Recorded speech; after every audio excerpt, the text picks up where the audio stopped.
આજે સોના ચાંદીમાં સતત બીજા કારોબારી દિવસે ઘટાડો જોવા મળ્યો છે. India Boolean and jewellers association અનુસાર 10 ગ્રામ 24 કેરેટ સોનું રૂપિયા 1,963 ઘટીને 1,56,000 પર આવી ગયું છે. આ પહેલા 13 માર્ચે સોનું 1,58,000 પ્રતિ 10 ગ્રામ હતું, જ્યારે 1 કિલો ચાંદીની કિંમત રૂપિયા 7,695 ઘટીને રૂપિયા 2,53,000 પર આવી ગઈ છે. આ પહેલા શુક્રવારે તેની કિંમત રૂપિયા 2,60,000 પ્રતિ કિલો હતી. અમેરિકા ઈરાન યુદ્ધના કારણે સોનું બે કારોબારી દિવસમાં રૂપિયા 3,867 અને ચાંદી રૂપિયા 15,508 સસ્તી થઈ છે. આ પહેલા 12 માર્ચે સોનું રૂપિયા 1,60,000 અને ચાંદી રૂપિયા 2,68,000 પર હતી. આ વર્ષે સોના ચાંદીની કિંમતમાં સતત ઉતાર ચઢાવ જોવા મળી રહ્યો છે. 31 ડિસેમ્બર 2025ના રોજ સોનાના ભાવ 1,33,000 રૂપિયા હતા, જે 29 જાન્યુઆરીએ વધીને 1,74,000 રૂપિયા ઓલ ટાઈમ હાઈ પર પહોંચી ગયા હતા. ત્યારથી અત્યાર સુધી સોનું 19,685 રૂપિયા સસ્તું થયું છે. અમેરિકા, ઇઝરાયલ અને ઈરાન યુદ્ધનો આજે 17મો દિવસ છે. આ દરમિયાન જાપાન અને ઓસ્ટ્રેલિયાએ હોર્મુઝ સ્ટ્રેટમાંથી યુદ્ધ જહાજ મોકલવાનો ઇનકાર કરી દીધો છે. જાપાનના વડાપ્રધાન સના તાકાઇચીએ સંસદમાં કહ્યું કે ટોક્યોનો હોર્મુઝ સ્ટ્રેટમાંથી પસાર થતા તેલ ટેન્કરોની સુરક્ષા માટે નૌકાદળ મોકલવાનો હાલ કોઈ ઈરાદો નથી. જાપાન તેના ક્રૂડ ઓઇલનો લગભગ 90% અને એલએનજીનો 11% આ રૂટ પરથી લઈ જાય છે. ઓસ્ટ્રેલિયાએ પણ સ્પષ્ટ કર્યું છે કે તે હોર્મુઝમાં તેના યુદ્ધ જહાજો મોકલશે નહીં. ઓસ્ટ્રેલિયા પોતે એલએનજી નિકાસ કરે છે, પરંતુ રિફાઇન્ડ ફ્યુઅલ માટે આયાત પર નિર્ભર છે. ઓસ્ટ્રેલિયાના ક્રૂડ ઓઇલનો 40થી 60% આ રૂટ પરથી પસાર થાય છે. જોકે ટ્રમ્પે હોર્મુઝ સ્ટ્રેટનો ઉપયોગ કરતા દેશો પાસેથી આ માર્ગનું રક્ષણ કરવા માટે યુદ્ધ જહાજો અને જરૂરી મદદ મોકલવાની માંગ કરી હતી. વિશ્વભરનું 20% તેલ આ જ માર્ગેથી પસાર થાય છે. આ અંગે ટ્રમ્પે રવિવારે નાટો દેશોને પણ ધમકી આપી હતી. તેમણે કહ્યું કે જો સહયોગી દેશો હોર્મુઝ સ્ટ્રેટને ખુલ્લો રાખવામાં મદદ નહીં કરે તો નાટોનું ભવિષ્ય ખૂબ ખરાબ થઈ શકે છે.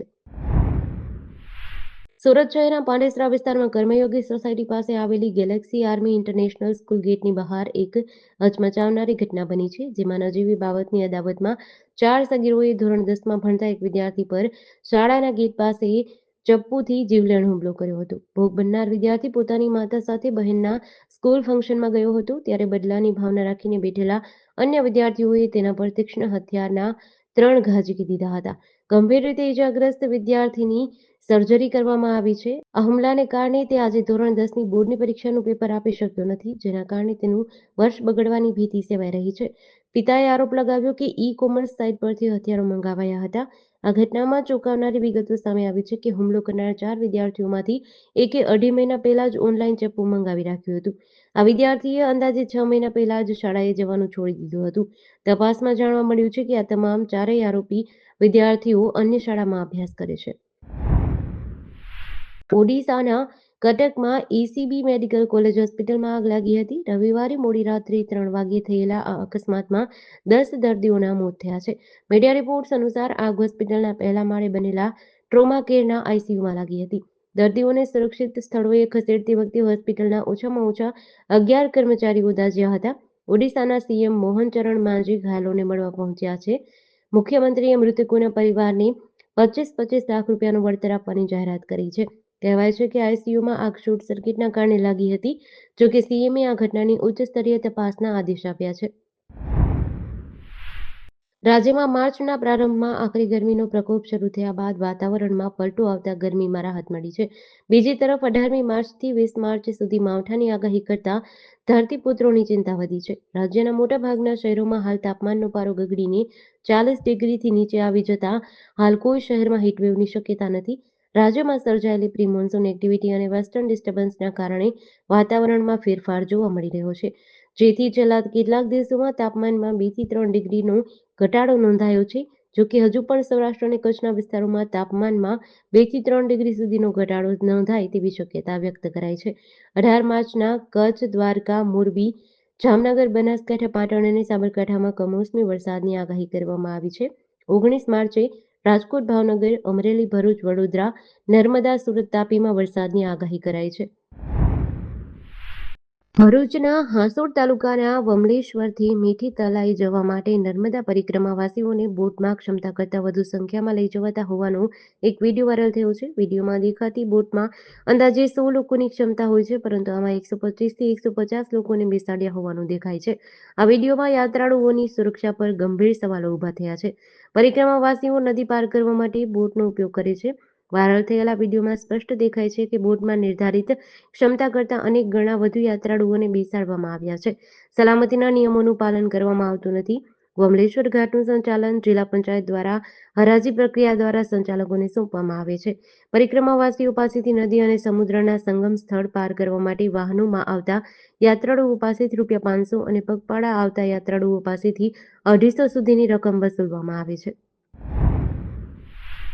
રાજકોટમાં સાયબર ફ્રોડમાં સતત વધારો થઈ રહ્યો છે, ત્યારે વધુ એક ફ્રોડની ઘટના બની છે, જેમાં ₹19,99,400ની છેતરપિંડીની ફરિયાદ નોંધાઈ હતી. આ ગુનાનો ભેદ ઉકેલવામાં સાયબર ક્રાઇમ પોલીસને મોટી સફળતા મળી છે. સાયબર ક્રાઇમ પોલીસે આ મામલે 3 આરોપીઓને ઝડપી લઈ ₹7,44,400ની રકમ રિકવર કરી છે. હાલ પોલીસે બાકીની રકમ રિકવર કરવા સહિતના મામલે આરોપીઓની પૂછપરછ હાથ ધરી છે.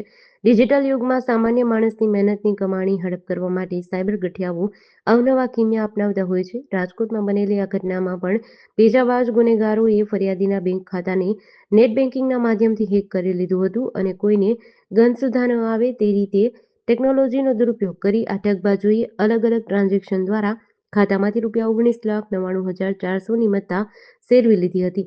જ્યારે ફરિયાદીએ આ બાબતની જાણ થઈ ત્યારે તેમના પગ નીચેથી જમીન સરકી ગઈ હતી. આ મામલે સાયબર ક્રાઇમ પોલીસ મથકે ફરિયાદ નોંધાવી હતી. મોરબી, વાંકાનેર અને હળવદ તાલુકામાં અપમૃત્યુના 3 બનાવ બન્યા છે. આ ઘટનાઓમાં એક બાળક, એક યુવાન અને એક મહિલાનું મોત થયું છે. મોરબીમાં બાળકનું વીજ શોકથી, વાંકાનેરમાં યુવાનનું ઝેરી દવા પીવાથી અને હળવદમાં મહિલાનું બીમારીના કારણે સારવાર દરમિયાન મોત થયું હતું.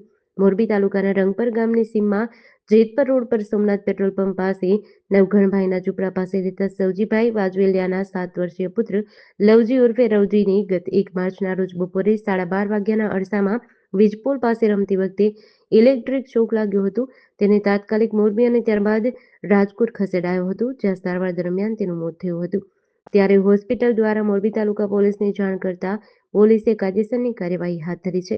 વાંકાનેર નજીક નવા ધમલપર ગામે રહેતા અને મજૂરી કામ કરતા ધરમસિંહભાઈ ભરતભાઈ અબાસણિયાએ ગઈકાલે રાત્રે 8 વાગ્યાના સુમારે કોઈ અગમ્ય કારણોસર ઝેરી દવા પી લીધી હતી. ધોલાઈ બંદરે દરિયાઈ સુરક્ષામાં ગંભીર બેદરકારી સામે આવી છે. ફિશરીઝ વિભાગે ચેકિંગ દરમિયાન 2 બોટ ઝડપી પાડી છે, જેમાં નિયમ કરતાં વધુ ખલાસીઓ અને ઓનલાઈન નોંધણી વગરના શ્રમિકો દરિયામાં લઈ જવાઈ રહ્યા હતા. આ મામલે કાયદેસરની કાર્યવાહી શરૂ કરી છે. પ્રથમ ઘટનામાં ધોલાઈ મરીન પોલીસ સ્ટેશનના પીઆઈ એમ.આર. ચાવડાની ટીમ પેટ્રોલિંગમાં હતી. તે દરમિયાન ધોલાઈ બંદર પર લાંગરેલી દરિયા દૌલત નામની બોટ તપાસ કરવામાં આવી હતી. જેમાં બોટના સંચાલક દીપકભાઈ ઉકળભાઈ ટંડેલ પાસેથી ઓનલાઈન ટોકન મંગાવવામાં આવતા જાણવા મળ્યું કે ટોકન નંબર NVDL 2802260291માં માત્ર 7 ખલાસીઓની નોંધણી થઈ હતી, જ્યારે બોટમાં કુલ 9 ખલાસીઓ સવાર હતા. આમ 2 ખલાસીઓની નોંધણી વગર તેમને દરિયામાં લઈ જઈ સુરક્ષાના નિયમોનો ભંગ કરવામાં આવ્યો હતો. રાજકોટ શહેરના 150 ફૂટ રિંગ રોડ પર જૂની અદાવતમાં 6 શખ્સોએ કુહાડી અને પાઇપના ઘા મારી એક યુવકનું ઢીમ ઢાળી દીધું હતું. પરિવારજનોએ કહ્યું કે એટલો ક્રૂરતાથી માર્યો હતો કે શરીરનું એકેય અંગ બાકી નથી રાખ્યું. જ્યાં સુધી આરોપી ન ઝડપાય ત્યાં સુધી પરિવારે મૃતદેહ સ્વીકારવાનો ઇનકાર કરી દેતા પોલીસે સમજાવટના પ્રયાસો હાથ ધર્યા છે. મૃતક ભાવેશ પરિણીત અને 2 સંતાનનો પિતા હોવાનું જાણવા મળ્યું છે. મૃતકના માતાએ રડતા જણાવ્યું કે મારો દીકરો 2 લાખ રૂપિયા લઈ સમાધાન માટે ગયો હતો. તેઓએ છેતરીને મારા દીકરા પર ઘા કર્યો હતો. બનાવ સંદર્ભે પ્રિન્સને પૂછતા તેને જણાવ્યું હતું કે હમીર જોગરાણા સાથે ચીચોળો રાખવા બાબતે ભાવેશ વાણવી દ્વારા મહાનગરપાલિકામાં અરજી કરવામાં આવી હતી, જે બાબતનો ખાર રાખીને હમીર જોગરાણા સહિતના વ્યક્તિઓ દ્વારા હુમલો કરવામાં આવ્યો હતો. ભાવેશ ઉપર જીવલેણ હુમલો કર્યા બાદ તેને માર મારીને રસ્તામાં ફેંકી દેવામાં આવ્યો હતો.